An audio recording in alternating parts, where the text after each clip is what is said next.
You're listening to Reignite, a podcast about rage quitting. I'm Frankie. And I am Matt, aka Stormageddon. Fuck the Circle, fuck the Templars, fuck the Chantry, fuck this entire fucking building. Anyway, when we arrive at Lake Calenhad, of course there is something wrong in the tower. Why should everything be fine when we get there? Turns out blood mages have done some bad shit, and there are now demons everywhere, and the Templars are too scared to do their jobs. Greg, I refuse to call him by his actual name, wants to call for the right of annulment, which would kill everyone, including innocent mages and children. The warden decides to go through and find First Enchanter Irving and bring him back. We pick up Wynn along the way and fight up toward the harrowing chamber. Once we rescue Irving, it's up to the warden to either protect the circle or agree with the right of annulment. It's almost like you have some feelings. I have a lot of feelings. So this is an interesting mission for me because my origin story is coming from the circle. So everybody here knows me. Yep. Whereas no one knows me. That will happen when we eventually go to Orzammar. Yeah. Well, so we didn't go back to camp. No. For check-ins. We can do that next episode. It's no big deal. I'm sorry, Commander Nikki. I love you. I love you so much. Don't hate me, okay? We do, however, go to Lake Calenhad, and I pick a fight with a Templar named Carol and convince him, though. Before you pick your fight with Carol. Okay, because I don't like him. He makes me mad. Before you pick your fight with Carol, and I agree, Carol is shitty, and I hate him. I hate all the Templars. I hate all of them. I go over and I talk to Kester. And Kester is like, oh, hey, it's you. It's good to see you. How are you? Which is nice, admittedly. Yeah. Hanging out by him is this funky little guy with an interesting little hat who's like, oh, it's you. You're a Grey Warden. There are a lot of mages who could use your help because, you know, mages shouldn't have to be confined to the circle. And I'm like, say less. Say absolutely less. You are absolutely correct. Give me all the missions. So we can pick up some like random missions just to get some experience. There's like nothing interesting to these missions in terms of story or narrative. Right. It's literally fetch quests. Yep. So I'm not going to go into detail on what any of them were, but I picked up a bunch of missions. Just going to leave that there. You may now go on about your grudge match with Carol. So there's a Templar on the dock, and you can go talk to him, and he's like, who are you? What do you want? And you're like, I'm a warden. I need to go to the Mage Tower. He's like, prove it. Excuse me. Yeah, prove it. Go talk to some Darkspawn or something, or slay some Darkspawn. I'm like, that's not exactly how it works. I can't prove that I'm a Grey Warden. But I leveled up my persuade since the last time we talked. And so I was able to persuade him that if he doesn't take me to the tower, Greg, who's expecting me, I refuse to use his full name as well, yes, will be mad that I didn't show up. And he's like, oh shit, well, I don't want to piss off my boss. He's like, yeah, I mean, I don't want you to piss off your boss either. You better bring me. Fuck Greg. And so he agrees. He's like, oh shit, I don't want to get in trouble. All right, I'll take you. And the minute we walk in the door, Greg goes, why are you bringing people here? I told you specifically not to bring anyone here. When Greg sees me, he's like, oh, I'm glad you're not dead. And I'm like, are you though? Because you are kind of the reason why I was banished. Yeah. And he's just like, eh. Yeah. Yeah, Greg gives off this, like, friendly demeanor, even when we eventually resolve everything. And, like, he's not. He's just... He's not. I know the truth. I mean, I don't because I didn't grow up here or, like, get trained here. But, yeah. Anyway, Templars are running around. Gregor's like, I'm glad you're not dead, and I don't believe him. He tells us that the tower is no longer under control of the Templars. It is filled with demons, and he's calling for the right of annulment. Right of annulment means that the tower will be completely cleaned out and there will be no mages. Yep, kill everyone. He thinks that the mages are already dead. And he says something that pisses me off so much. He says, I would lay down my life and the life of any mage to protect the innocent people of Ferelden. My guy, these mages are also people of Ferelden. Yeah.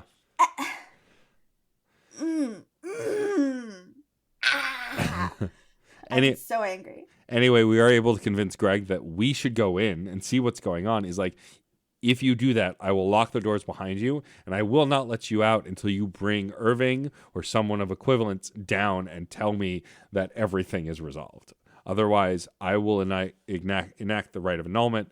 You can ask why you haven't yet. And he says, well, because I need reinforcements. We need the people to clean out the tower, and they are nowhere near getting here yet, which is a good thing to hear because that means you have time to resolve it the better way.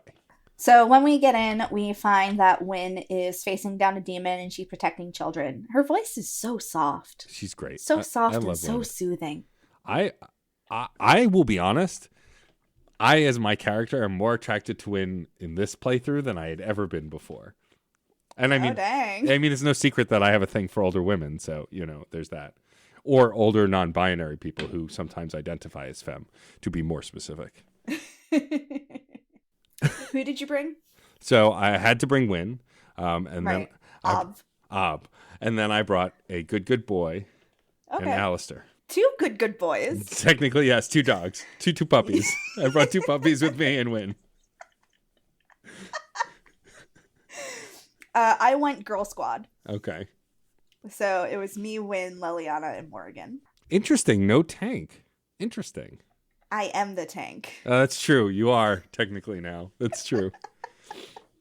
I am the tank. So the arcane combat thing, it allows me to use my magic score instead of my strength score for things. So that's why I can use like heavy weapons and use heavier armor and stuff like that. Oh, interesting. That's cool. So I could wear plate armor, theoretically. That's really neat. I didn't know that even existed. That's cool. Yeah. Yeah, it's a really cool specialization. Let's see, I'm just running through my notes here because honestly, not a whole lot in consequence of story happens in the first couple of floors. No, yeah, it's mostly you after you talk to Wynn and Wynn convinces you to help, and you tell Wynn what they're planning to do with the right of annulment, which makes her very upset. She says that we'll go and we'll clear things out. If we're doing it correctly, no demons will get past us to the children and the innocents, and then we fight waves and waves of enemies until we get to later floors in the building. It's mostly finding stuff. Like, there's a few people, mages you can find, but for the most part, it's like just killing things and finding loot. Yeah. So we find a guy who's tranquil, and he basically was like, I just hung out in the stockroom because it's safe here, and this is what I know. Yeah. And I was just like, okay, buddy. Yeah, it's very unnerving. The Tranquil are very weird. Oh, okay, buddy. We get confirmation that blood magic is involved. This guy named Niall, Neil, whatever. Here, it's pronounced Niall. In the UK, this name is pronounced Niall, and like now I can't remember how they pronounced it in the game. Is this the closet guy? The guy we find hiding in the cupboard? No. Oh, okay, that's someone else. Yeah, that's someone else. This is the guy who got the litany of Aradala. Oh, right, yes. So we get confirmation that blood magic is involved. We find out from a group of blood mages, or from one blood mage that surrenders to us, that Uldred said that the circle would support Loghain and that they'd be free of the chantry. Yeah. So Uldred is the bad guy. Yep. And Loghain is interfering again and causing this problem. Remember that pin from last episode? Yeah.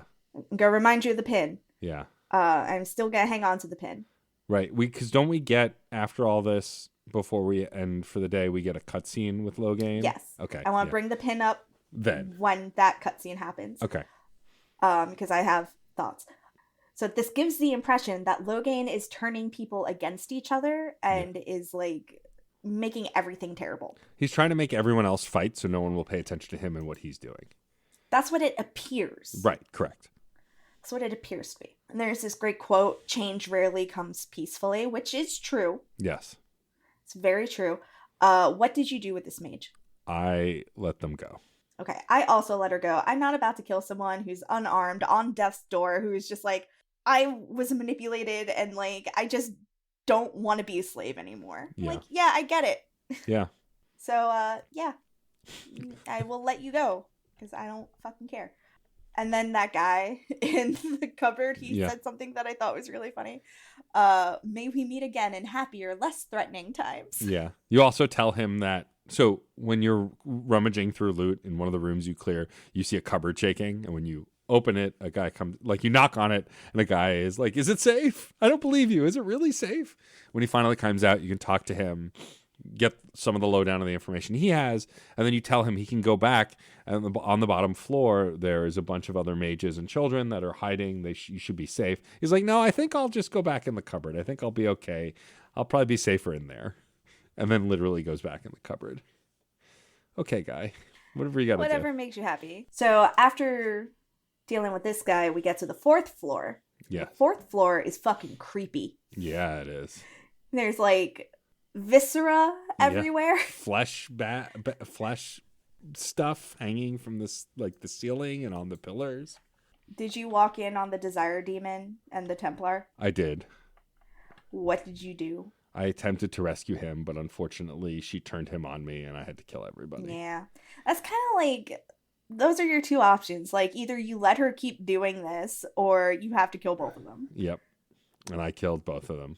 I don't think there's a way to save this guy. Yeah. If there's a way to save this guy and you know it, listener, message us because I want to know. Yeah. As far as I know, there's no way to rescue the Templar. You just kill everyone. And then after that is the worst part of this game. Yep, we enter a room where a sloth demon is forcing a mage to sleep on the ground, and talks about, the minute we walk in, he greets us and then says, "You all deserve some rest." And our dog immediately passes out, and then the rest of us slowly fall asleep. Can I tell you, Morrigan says you cannot expect me to rest on a floor sticky with blood. Yeah, that's amazing. Yeah. Girl, same. Yeah. Wynn tries to resist. Alistair also tries to resist. Our poor good boy falls asleep immediately. Flump. Just no constitution. And then we, would that be a constitution check, or would that be a will check? Wisdom? Will, I think, but I'm not sure. I don't know. I don't know either. DMs who are listening, please let us know. Yes. Anyway, we all What do you roll to resist sleep? Exactly. But we all pass out, fall asleep, and then we 1d6 coffee. we end up in the fade. This is the worst part of the game. I fucking hate this part of the game. This part sucks so bad. It's so needlessly long and tedious. Complicated. Yeah. So the long and short of it is you have to navigate the fade to unlock the center of this dream that you can then be allowed to fight the sloth demon within the dream world. But in order to do that, you have to take out his lieutenants. And in order to do that, you have to discover things about the dream. You have to find multiple forms, a mouse form, a spirit form, a Burning Man like zombie form, and a golem form, and using those to solve puzzles. The initial core concept of it is interesting. However, it's so drawn out, and you have to go in such a roundabout way to find all of the different forms that it is just not fun. If this were the only thing we had to do in the tower, then maybe I would hate it less. But we have to fight through waves of enemies before this. Yeah. It's also just so long because what you have to do is first jump between 5 rooms that are all sort of connected to each other in logic and find the different forms to then fully explore all of those rooms. So by the time you find all the forms and then go back through all of the rooms, it's really tedious. And then after you do all of that, you then have to go to the specific nightmares of Wynn and your companions to wake them up. Technically, you could skip that part. Technically, you can. But then don't you fight the final boss alone if you don't rescue them? Yeah. So if you want to have your whole party with you, and so then you go into these different dreams and rescue them. And like that part is cool because it's cool to see what their nightmare is and how you wake them. But like the other stuff, like the finding and the fighting, and it's just you have to do all of this alone. And like for me as a ranger, it was really difficult because I can't summon my wolf here, which is dumb. Yeah. Like I can use all of my abilities except that one ability. I guess because I'm summoning an actual wolf, it's not a magic spell. Like technically I'm calling a wolf from the wilds around us, and I guess I can't in the Fade. But like I have to pin these enemies, I have to run. Once I got the golem form at the very end, I just fought as a golem all the time, and that was helpful. But you get that last, and it's only in the tail end of the whole thing. It was just really frustrating. It was just so annoying. And I also had this hard part in Mages Asunder where I'm a mage, so like it is difficult for me to fight like a group of mages by myself because we're all ranged. Yeah. And if I'm focusing on one, there are two others that are still attacking me and I can't do anything about them because I can only focus on one at a time. Yep. Unless I do an area of effect. And like they might not be close enough for that to even matter. Like it's a whole thing. It's so frustrating. I died so many times. Same. Doing Mages Asunder. And I had to save after every single fight. So that way I didn't have to go all the way back to the beginning of Mages Asunder. And it was, oh my God. I had to do the same thing because I have the same problem because I'm a ranger. I'm using a bow. My bow is incredibly underpowered because I haven't found any new bows since the starting one that I got, which is frustrating also, which is fine. I'm not the main damage dealer, right? I'm doing... When you get to the Brazilian forest, you'll get a better one. Yeah, I have crowd control stuff and like mostly everyone else is doing damage for me, but it's really frustrating. And yeah, Mages Asunder, until I got the golem form, I just got clobbered by everything. And like supposedly your spirit form is magic resistant, but it also... its abilities are minimal, and so you can't really fight in that form. You have Crushing Prison, you have...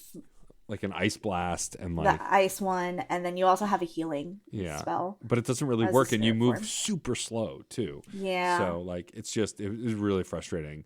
But once we finish all of the maze-like stuff... I have another comment. Oh, yeah. That I almost forgot. In my origin story... I had to go into the Fade, and I had to work with a mage who was able to shapeshift into a mouse. I remember that, yeah.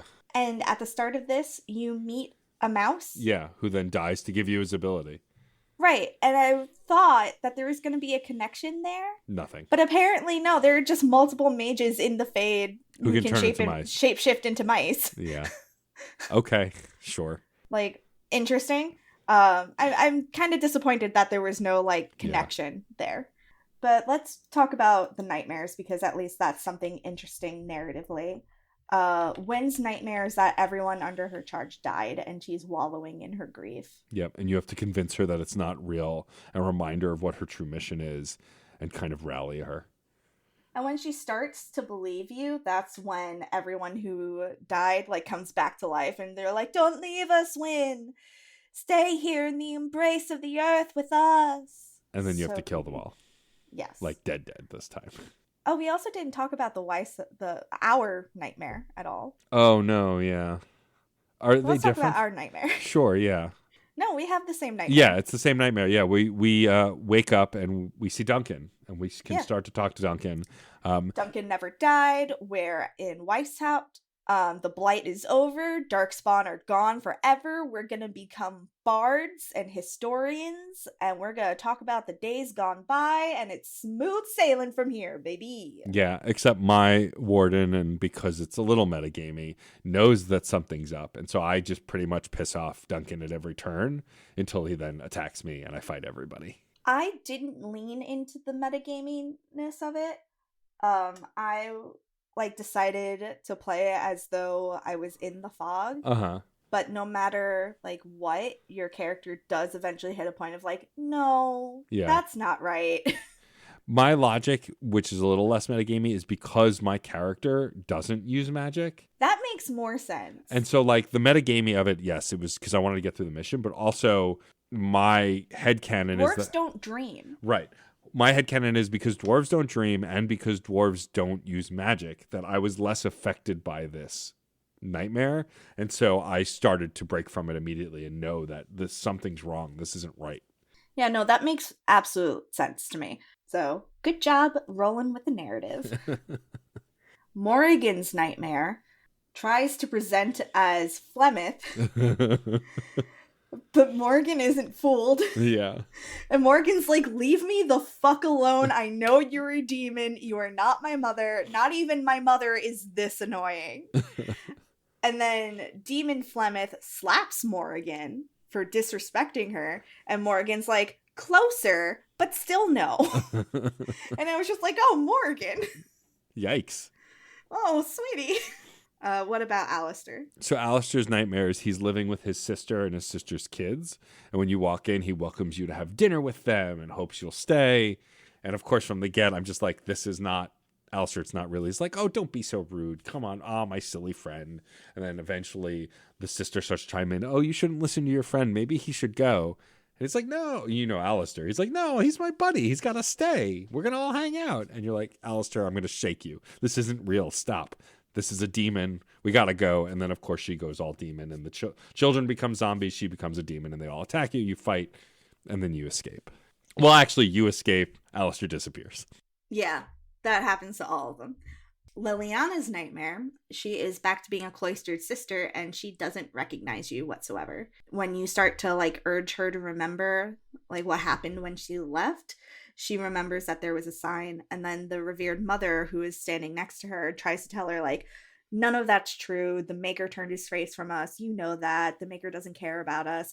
And that's when Liliana's like, no, that is not what I believe. So she wakes up from the nightmare as well. Does your dog have a nightmare? He does. Otis has a nightmare. It's a very doggy kind of thing. You show up in the Fade, and Otis, which is the name of my Mabari, is on the ground, writhing and like whimpering. And Aww, sweet boy. You can kind of like rouse him and like get his attention and kind of like wake him up, and then he like shakes it off and then barks happily and then disappears. You don't have to fight anything? No. Wild. There's no demon torturing him. His own, like, he's just asleep and can't wake up. That's his nightmare. Oh, you know what? Because animals don't have a connection to the Fade. Right. And so he's just forced to sleep and can't wake up.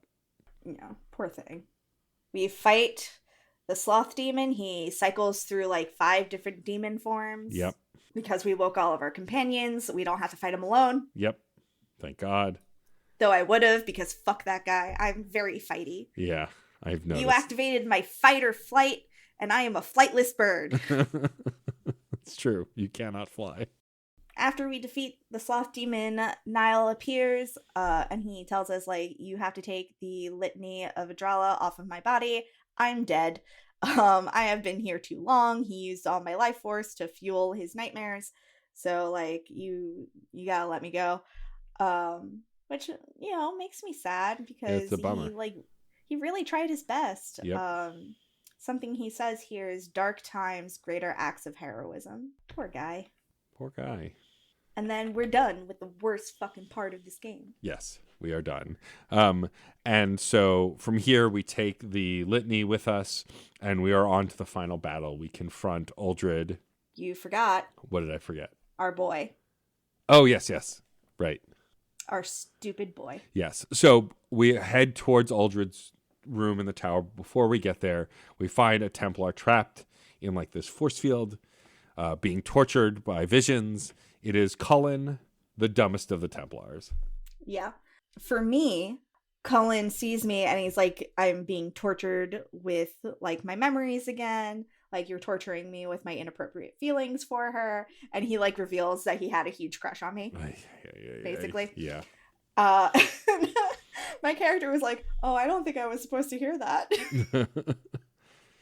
And then he realizes that you're real. And I'm like, bet you wish you didn't say that now. Yeah, with me, he says he's being tortured with visions and all this. And then it's pretty aggressive throughout the whole thing, the whole conversation. Yeah, he wants you to kill everyone upstairs. Yeah. Like, kill them all. You have no way of knowing if they're a blood mage or not.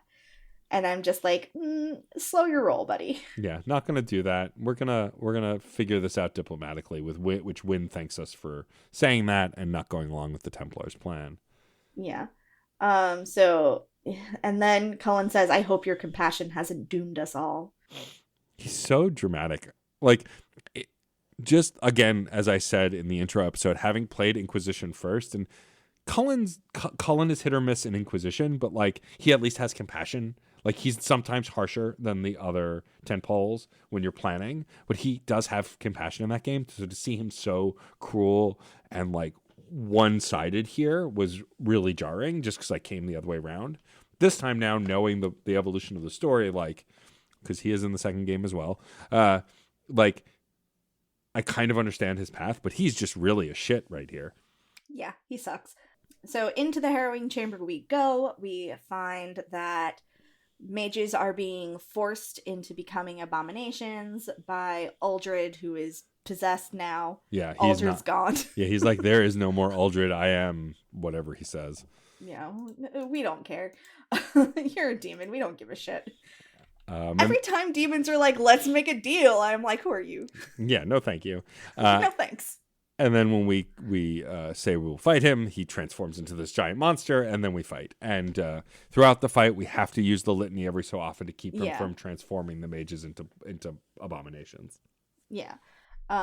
Which, stayed on top of it. Yep. This entire thing, this was able to happen because this is what mages are forced into doing. Right. Because mages are so regulated, so monitored, they find themselves backed into a corner. They think they have no way out, so they resort to blood magic because it's the only way they can see in order to escape a life that is so much worse than being branded a blood mage. Like, it reminds me of how if you want to reduce and prevent crime, you don't increase policing, you don't increase prison, you increase resources and infrastructure. Rehabilitation, like actual rehabilitation. Yes. And help. Like health resources and education. Like, you don't fund the police further. Right.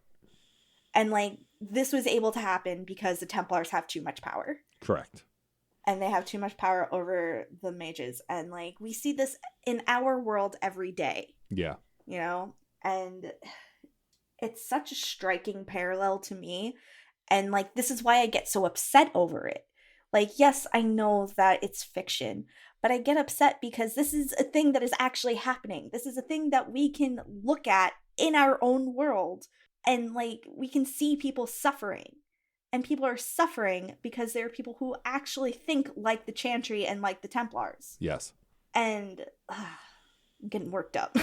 It's fine. I mean, it's when this game first came out, this was already still happening, but it wasn't as apparent. It wasn't. Let me rephrase that. To white people, it wasn't as apparent. Right. And so, but now it is so much more, we are all so much more aware of the goings on and things that people of color and queer people and other folks have been under the oppression of for so long that, playing a game like this should make you angry. Seeing people like this should make you angry, right? Because there are those parallels. Absolutely. If you're not angry, what are you doing? Yeah, pretty much. Anyway, Templars are cops. Yes. ATAB, including Cullen. ATAB, Especially Cullen. Especially Cullen. But after we defeat Uldred, we are able to rescue the, what is he? The Grand Enchanter is the name? The First Enchanter. First Enchanter. Irving. And we... He's like, I'm too old for this. Yeah. Voiced by Stephen Bloom. Of Grunt. course he is. Yep. Grunt in old man form. But we help him out and we bring him back to the entrance where then we are... What?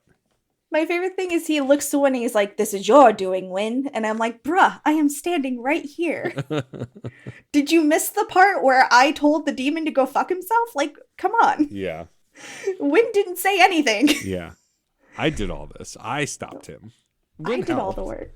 Well, Win helped, but Also, I love Irving being like, curse whoever insisted the circle be housed in the a tower. as you're leaving is the best. Accessibility. Exactly. That might have We to be gotta the make title. this tower ADA compliant. That might be the title of this episode. Curse whoever insisted the mages be in a tower.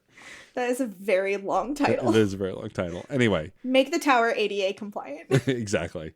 So we bring him back downstairs. We talk to Gregor.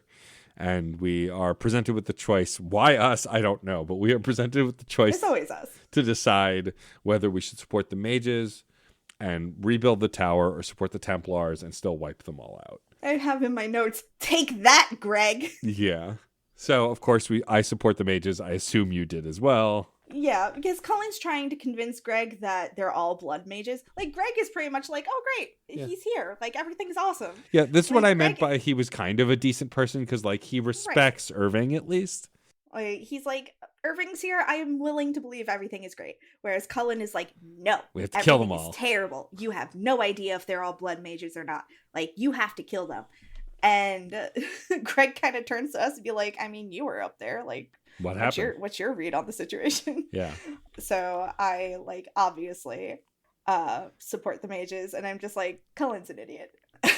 And Cullen's just like, but they may have demons within them. I'm just like, shut up. Yeah. And then Greg says something that made me feel really dirty. He goes, you have proven yourself a friend of both the Circle and the Templars. Ew, gross. Yuck. I don't want to actually be in favor of either of them. The Circle is what we have to do, but I don't like either. Yeah. At this point, we were able to turn to the mages and ask them to support us with the treaty, which they say they will. And then we were able to mention the goings-on in Redcliffe and how we could use their assistance. And Irving says that they can, that is actually something the mages could do, and he will send a team of mages to support Redcliffe immediately. Yep. And Wynn asks to join our party, which, by the way, how come she just gets a free pass to, like, leave the Circle and join my party when I had to be fucking banished and conscripted? Because we just saved his life. So Wynn gets to leave? Wynn's older, wiser. I don't know what to tell you. All right. It's fucked up, man. None of it makes any sense. No. And then Irving agrees to help with Connor. Yeah. So, whatever. And then we get a cutscene. So, Yeah. we're back to the pin. Yeah. In this cutscene, there is a man who comes in to talk to Logain. I don't think his name is mentioned in this scene, but we know him to be Arl Howe. Yeah. Who's been mentioned before. Yes. If you played the Kusland Yeah. origin, Arl Howe is the reason your family is dead. Okay. So Arl Howe is behind the slaughter of your entire family if you're a Kusland. Like, I just love how there are these, like, little threads throughout the game, no matter what. Like, there's always something tying back to the origins. Like, it's so good. It's so well written. So Arl Howe comes in and he reveals to Logain that he's heard rumors of there being surviving wardens. Also, he talks about the demands from the Benorn that Logain steps away from the Regency. There's going to be civil war. So, like, Logain has a lot on his plate. Like, nothing is going the way that he thought it would. And Arl Howe says that he's arranged for a solution. And then we see my boy, Zevran. I have so many boys in this game.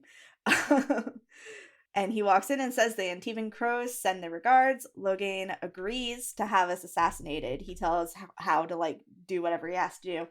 So, returning to my pin. I don't super believe that it was Logain specifically that went to Joanne and said, hey, poison Arl Eamon, who went to the Circle and said, hey, like, we'll support you breaking free from the Chantry if, like, you side with us. Like, I don't 100% believe that Logain was the voice behind those things. I think it was Arl Howe. I mean, I think you're right. However, I don't think, like, I think Logain wants whatever results he can get. Right. I think that Arl Howe comes in and he goes, I think I have a solution for X problem that you have. And instead of inquiring and, like, talking about it, Logain said, do it. Yeah, do whatever. Because as far as Logain's concerned, it's by any means necessary. And so I think so. And so, like, while he may not agree with all of the methods, he also isn't asking. So it doesn't matter whether he agrees or not. Because he's still allowing it. I just feel like if Logain had been involved in the conversation, like, it could even be possible that Arl Howe is just doing this in Logain's name. That's also a possibility. Right. But I feel like if Logain had heard, hey, I made a deal with some blood mages, Logain would be like, I'm sorry, you what? Yeah. I'm sorry, you did what? Yeah. I mean, I don't think Logain would be down with that. I don't think so either. However, I also don't relieve him of any guilt because he still isn't inquiring and someone's doing this stuff in his name. No, for sure. I'm not saying that he's completely absolved of guilt. What I am saying is that there are things going on that he is not directly influencing. And I think it makes him a more interesting character if we think of it as he's not going out of his way to do these bad things. It's someone else who is known to be like an actual bad person who is going out of his way to do these bad things and doing them in Logain's name. Like, it's also possible that Logain just, like, has too much on his plate to worry about what Arl Howe is doing. And he may not care either. Yeah, I just think it makes him more interesting. It's all more complex, yes. Yeah, so I wanted to talk about that. Did you get attacked on the road? Yes, you get attacked on the way back to Redcliffe, and it turns out that the mages on their way to support Redcliffe are under attack from Darkspawn, so you... I didn't have that. Oh, really? That's what I had. No, mine was different. Huh, interesting. Yeah, mine was supporting the mages on their way to Redcliffe, fighting a bunch of Darkspawn, and then heading back to Redcliffe. Okay, I was attacked by a traveler and, like, his guards who tried to sell me a forged book. And my options were to, like, buy it or to be like, oh yeah, that's interesting. I have 5 copies of this rare tome that you were trying to sell me. And then he had everybody attack me. So I caught a forger and killed him, apparently. Nice. Amazing. Good work. Good job, me. Anyway, back to Redcliffe. Yep, we arrive, and the mages and Irving are setting up, and then asks us who will be going into the Fade once we're ready. At first I said, Morgan's going to go. He's like, well, then you should go get her, because she's not here. Come back. I was like, oh no, I guess I'll go as Win then. And let me tell you, so the couple of other times I've done this, the one time where I abandoned my playthrough, and then the time when I played the whole game a few years ago, I did this as Morgan because A, I liked Morgan as a character, and B, she was often in my party at the time. Whereas Win, until I realized she was really my only healer, wasn't in my party much. And I always struggled. I died a lot. Morgan's with the shape-shifting and stuff, unless you really understand how it works, it can be hard to use. Win, however, I just destroyed everything. Win does so much damage, and between regeneration and straight-up healing, you almost can never die. But like I destroyed the several desire demons that you have to fight so easily. Who did you send into the Fade? I went myself. Because right, you can go. Yeah, I couldn't go. So my options were Morgan, Win, Jowen, Irving, or myself. Oh, Irving wasn't an option for me. Just Win, Morrigan, Jowen. It's weird that you didn't have Irving as an option. But yeah, Irving was an option. I decided to go myself because, like, of course. I'm a bad bitch. I can do it. Yeah. And, like, it was easy for me. Of course. I just, like, run up to Arl Eamon and I'm like, hello, can you see me? No? Great. Run away. Find the boy. And, like, I have to have this conversation with the demon posing as Connor to be like, I know that you're not Connor. Yeah. So I wanted to ask you that, because every time you encounter the demon posing as Connor, you can either attack immediately or talk to them. You talked every time? Yeah. So did I. Yeah. Yeah. And then at the end, like, if you choose to, like, have an extended conversation with the demon at the end, the demon could be like, or I could disappear now and just come back later. Yeah. What do you think of that? Yeah, I didn't. And I was just like, no, we're going to fight. Yeah, I didn't have an extended conversation. I just said, this is the part where we fight now. Yeah, for the last one, I was like, we're done. We're good. We're going to fight. I'm going to kick your ass. And then I did. Or by extension, Win did. Yeah. I think it would be funnier. I understand why they give you control of Win, because that way you're not just sitting there. But I do think it would be funny if you're not a magic user yourself and you send literally anyone but the player character, that you then just stand there and wait for the results. And you just have to, like, chat with Tegan. Well, because that's what you're doing, right? Technically, if we're playing as those characters, we're not actually playing as Win. You're just standing there. Side by side. Yeah. Side by side. This is what's happening while you're in the Fade. Right. It's just, I think that would be amusing. Anyway, so Isolde and Connor are alive. Yep. The end of the demon's reign. Tegan is super relieved. Connor doesn't remember anything, but he's going to go to the tower for training when all this is over. Yep. We're asked what to do with Jowen. I want him released, but I'm basically told by everyone, like, that's stupid. Same. I did the same thing. But so let him go. But Tegan did say, for now, the determining factor will be Arl Eamon once he wakes up. So he'll just go back to the jail cell for now. Yeah, which I don't love, but whatever. Yeah. And now we're back to the Urn of Sacred Ashes. Yep. Tegan says that they are, or Zold says that they are really out there, and that there was a scholar in Denerim that was researching it that the soldiers were supposed to go talk to, but she doesn't think ever made it there. So she asks us to please go to Denerim to find those notes or find that information and go find the sacred ashes to help Arl Eamon. Okay, so before we decide where we are going to go next, I popped back to camp to save, and Alistair had some thoughts on what had just happened. Yeah. Fortunately, those thoughts were, thank you for saving their lives. Yeah. He was very relieved that everyone was okay. He was happy that everyone survived, even Isolde, and that he's glad that we were able to resolve it without more bloodshed. However, if you did go the Blood Mage route, this conversation goes very different. I'm sure it does. He is very unhappy about it. Yeah. Which, valid. Yeah, I get it. Especially, like, if you decide to kill Connor. Yeah. I mean, to be fair, we didn't mention this last episode, but when you encounter Connor and you're trying to figure out what to do towards the end of that mission before the Bludgeonmates thing, he's like, not that I would encourage killing a child, but...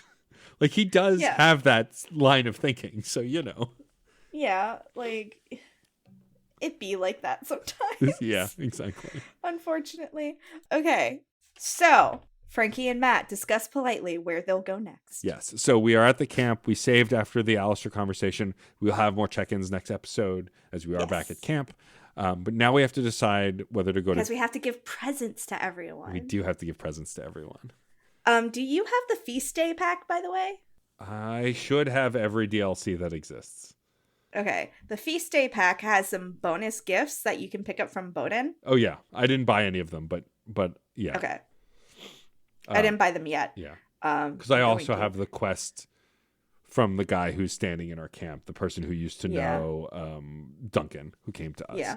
I'm going to try and wait on buying the excess presents because they give you a plus 50 approval rating. I can't afford them. And I feel like that is a lot. They're really cheap. They should be really cheap. They are, but I had the book for Ranger was like 15 gold. Oh. So you tapped yourself out. Yes.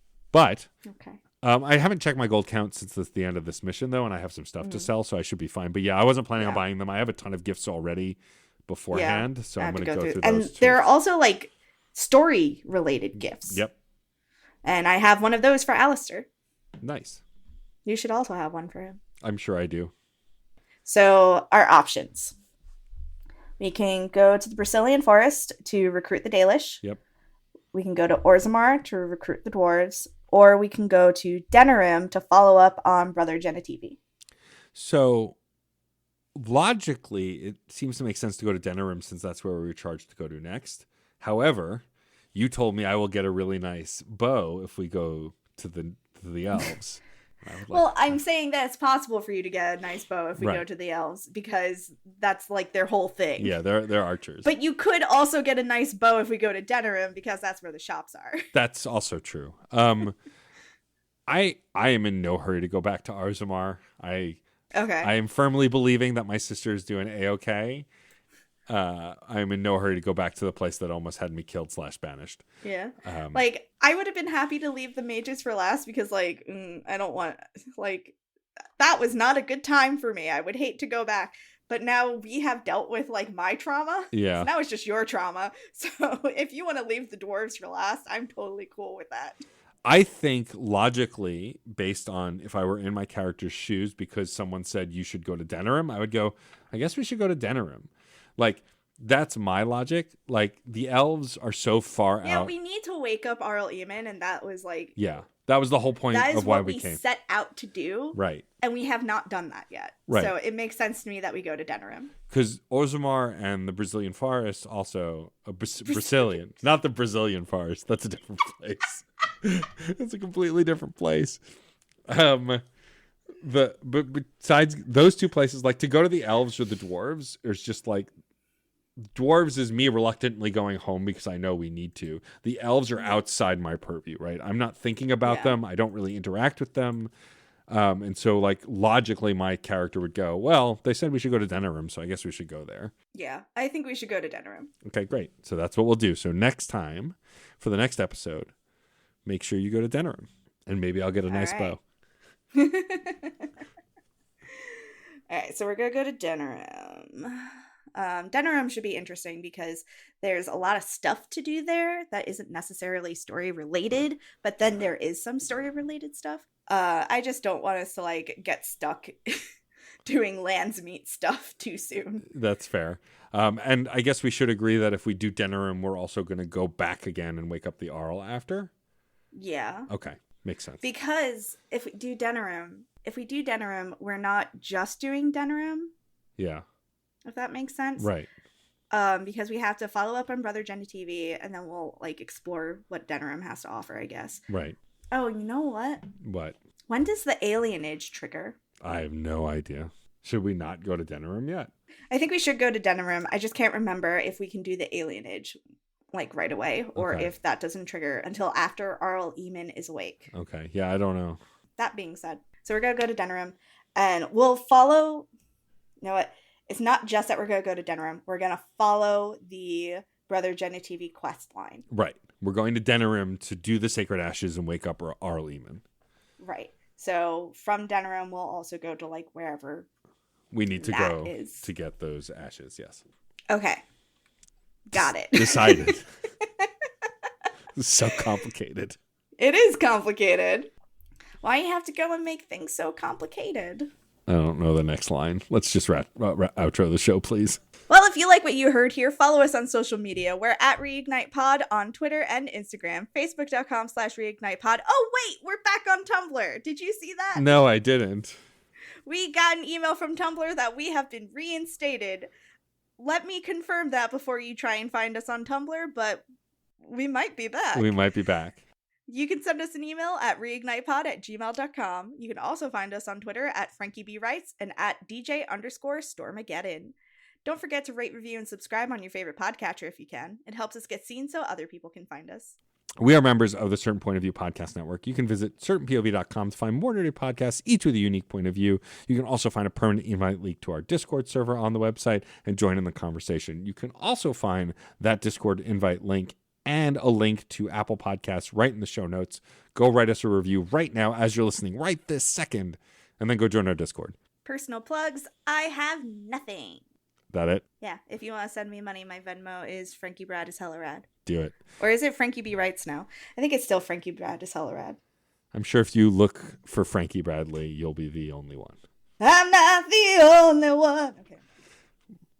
Anyway, for me, just check out my other podcasts. Check out the Fun and Games Patreon at patreon.com/funandgamespod. You can find all the stuff that I do at djstormageddon.com. Please go rate and review all my podcasts too. If you listen to all my podcasts, not just this one, rate and review all of them. It's really helpful and it means the world to me. Thank you. I would rate Matt 5 stars. Thanks. You're welcome. Rate, review, subscribe. We'd like to thank Carter's husband for developing more amazing t-shirt designs. You can also find those at CertainPOV.com or at the Certain POV Teespring. Case, I'm putting in a request for a Liliana shirt that says trans rights or no turf for turfs. Yeah, either works. That is my request. Thank you. I love you. Thank you to Radic Wade and Echoes of Oblivion for our theme music. Thank you to Red Spinks for our brand new awesome badass logo. To see more of his work, you can go to Chaos Does Art on Instagram. I'm Frankie. And I am Matt, aka Stormageddon. Remember, Grey Wardens. In war, victory. In peace, vigilance. In death, sacrifice. Okay, bye!